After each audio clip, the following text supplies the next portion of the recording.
Assalamualaikum warahmatullahi wabarakatuh. Alhamdulillahirabbil alamin. Wassalatu wassalamu ala asrafil anbiya'i wal mursalin wa ala alihi wa ashabihi ajma'in. Saudara-saudara kaum muslimin yang saya hormati, yang saya muliakan.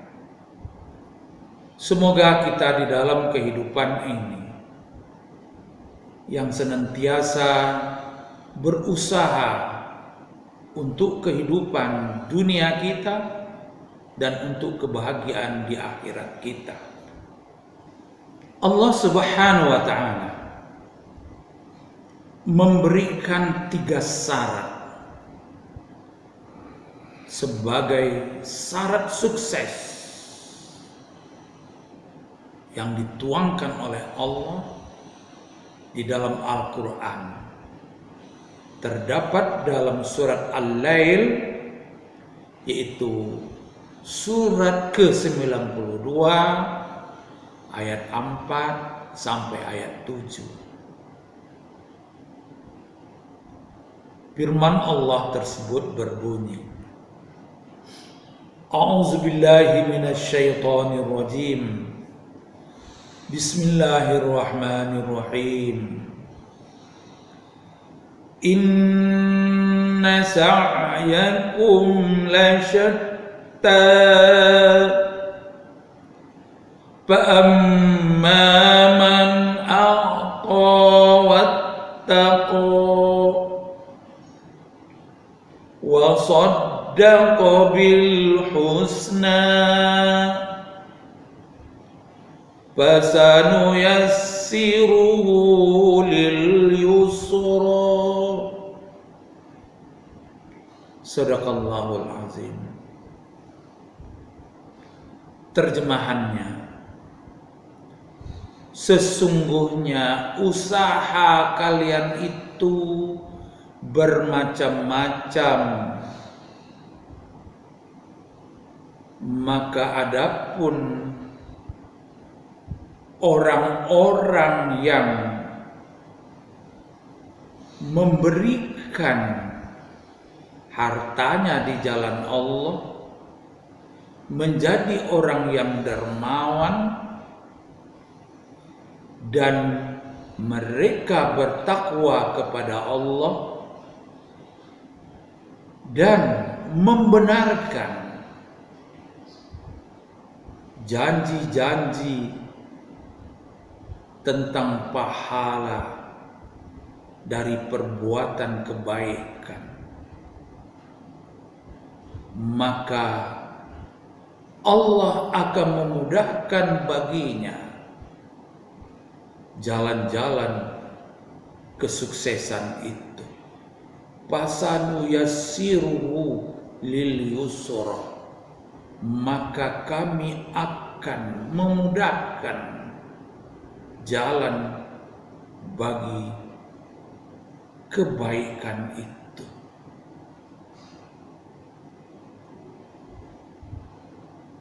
Sebagai asbabun nuzul ayat ini, menurut riwayat Ibnu Abi Hatim dan beberapa yang lainnya yang bersumber dari Ibnu Abbas,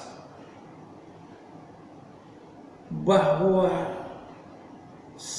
dijelaskan ada satu keluarga fakir, keluarga miskin yang rumahnya berbatasan dengan kebun korma orang kaya, milik orang kaya.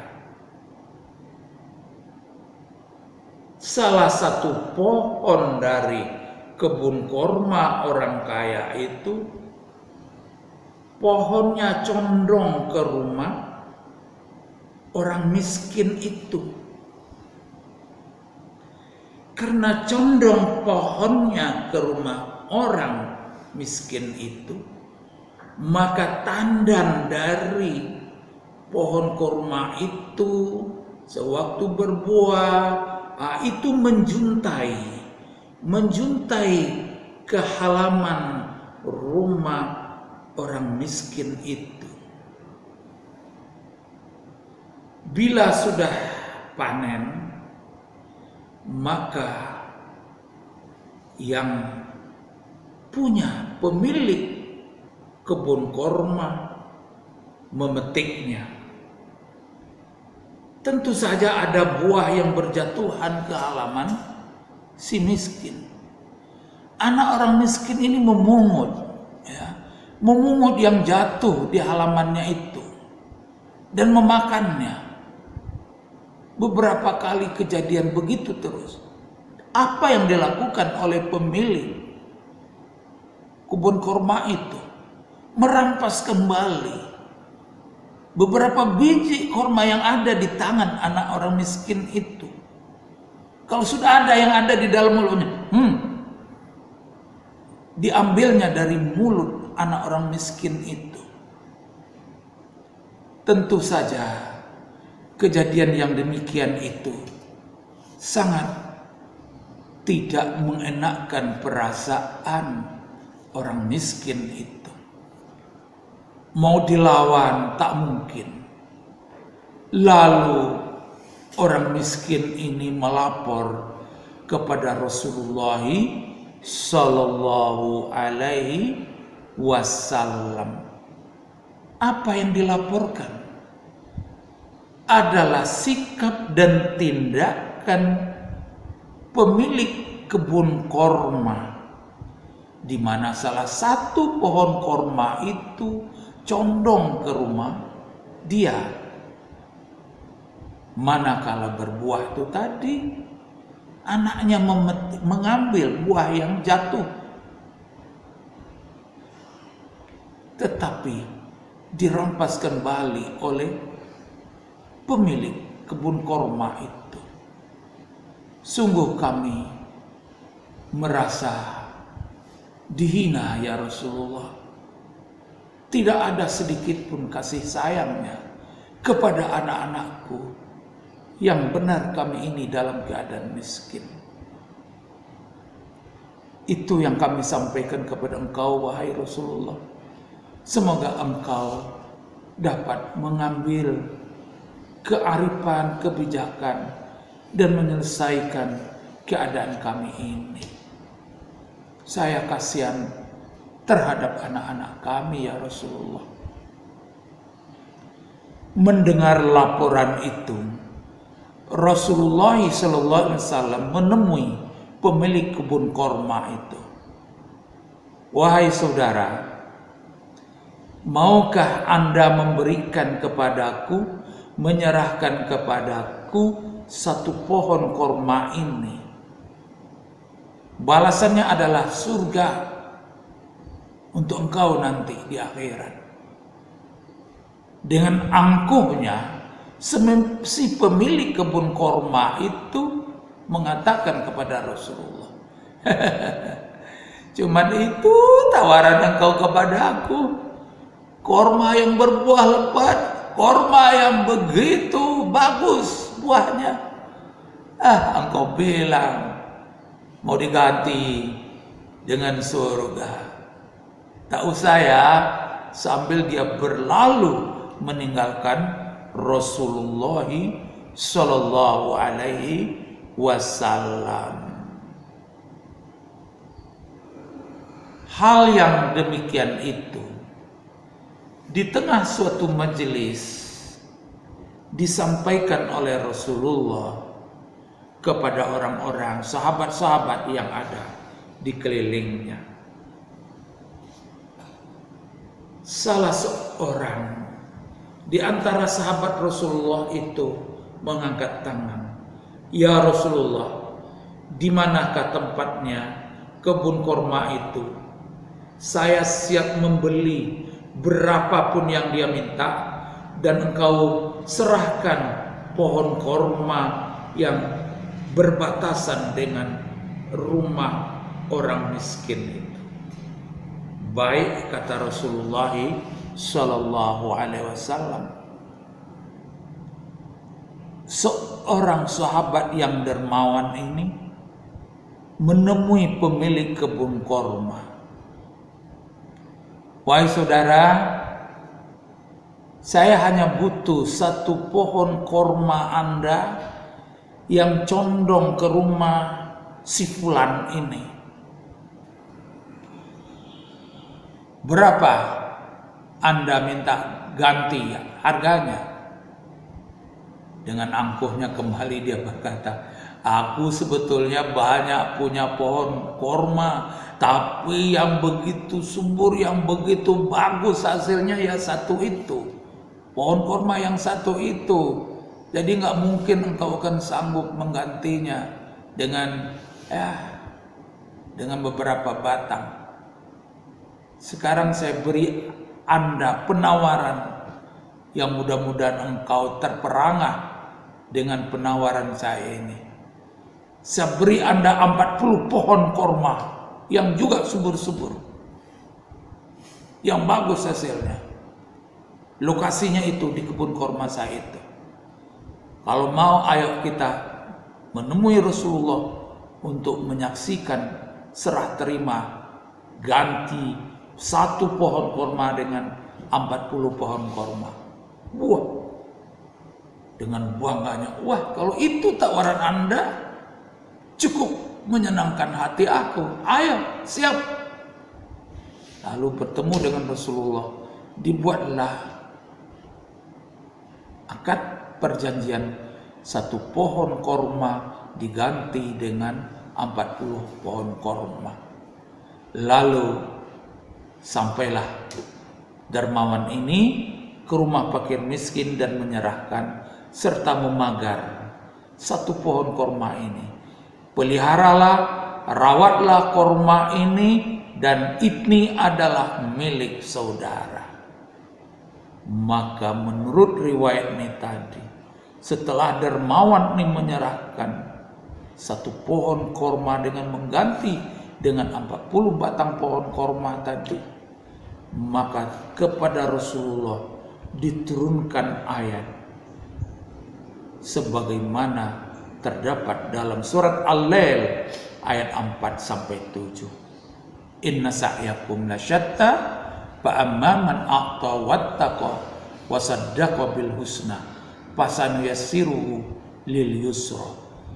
Dengan dermawannya, dengan ketakwaannya, dengan membenarkan balasan baik di surga yang disampaikan oleh Rasulullah, maka Allah mengatakan ini adalah jalan mudah menuju ke surga itu tadi. Nah, hadirin yang saya muliakan, mari kita menjadi hamba Allah yang sukses dengan memenuhi 3 syarat ini. Atau kita menjadi orang yang dermawan, menginfakkan sebagian harta kita di jalan Allah. Di dalam suatu riwayat disebutkan, asy-syahiyyu qaribun minallah, qaribun minan nas, qaribun minal jannah. Dermawan itu dekat dengan Allah, dekat dengan manusia, dan dekat dengan surga. Mau apa lagi? Ayo, mari kita menjadi orang yang selalu berinfak, bersedekah dengan segala hikmah, fadilah infak sedekah itu. Yang kedua adalah wattaqwa, bertakwa. Tidak main-main takwa itu. Patuh. Fattaqullaha mastata'tum. Bertakwalah selalu kepada Allah semaksimal mungkin engkau lakukan. Allah menjanjikan bagi orang yang bertakwa, kesulitan apa yang kau temui dalam hidup ini, yaj'al lahu makhraja, solusi jalan keluar akan diberikan oleh Allah Subhanahu wa taala. Kesulitan rezeki, tapi dengan tetap bertakwa kepada Allah, wa yarzuqhu min haitsu la yahtasib. Ya, Allah akan memberikan nikmat rezeki dari jalan yang tidak disangka-sangka. Allahumma ya Allah, Jadikan kami orang-orang yang bertakwa, yang juga orang yang dermawan. Semoga kami mendapatkan apa yang Engkau janjikan ini ya Allah. Syarat yang ketiga disampaikan oleh Allah Subhanahu wa ta'ala, wa saddaqa bil husna, membenarkan janji yang baik yang memberikan pahala yang terbaik, membenarkan ajaran Allah yang ada dalam Al-Quran, membenarkan sunnah Rasulullah Sallallahu Alaihi Wasallam. Semakin percaya kita dengan balasan hari akhirat, semakin tinggi kemauan kita beribadah lillahi ta'ala. Hal jazaul ihsan ilal ihsan. Bukankah balasan kebaikan itu balasan akidah yang kholis, balasan ibadah yang ikhlas, balasan akhlakul karimah yang ihsan, akhlak mulia? Semuanya itu adalah surga yang dijanjikan oleh Allah Subhanahu wa ta'ala. Balasan dunia wal akhirat. Atau wattaqo wasaddaqa bil husna. Janji Allah, apapun yang kalian lakukan, usaha apapun yang kalian lewati, kami berikan jalan mudah, sukses dunia wal akhirat. Sebagai petanikah kalian? Insya Allah panennya menjadi. Sebagai peternak perikanan, ternak dan perikanannya, insya Allah akan sukses. Sebagai pedagang, insya Allah dengan 3 syarat itu Allah akan memberikan keluasan rezeki kepada kita. Sebagai pengusaha, membuat berbagai macam usaha, usahanya akan maju, pemasarannya akan begitu lancar, apa yang kita produksi akan semakin diminati orang. Sebagai pegawai dengan penuh ketakwaan dan kejujuran dan dengan dedikasi yang begitu hebat, insya Allah karirnya akan menanjak terus sampai ke puncak karir sesuai dengan jenjang pendidikannya pula. Semoga apa yang dijanjikan oleh Allah, dan ini 3 syarat sukses yang ada dalam Al-Quran, firman Allah ini jadi pegangan hidup kita untuk mengharungi samudera kehidupan ini. Hasbunallah wa ni'mal wakil, ni'mal maula wa ni'man nasir. Semakin bertakwa, semakin bertawakal kepada Allah, semakin Allah jamin nikmat-nikmat rahmatnya kepada kita semuanya. Billahi taufiq wal hidayah. Semoga bermakna apa yang saya sampaikan ini. Wassalamualaikum warahmatullahi wabarakatuh.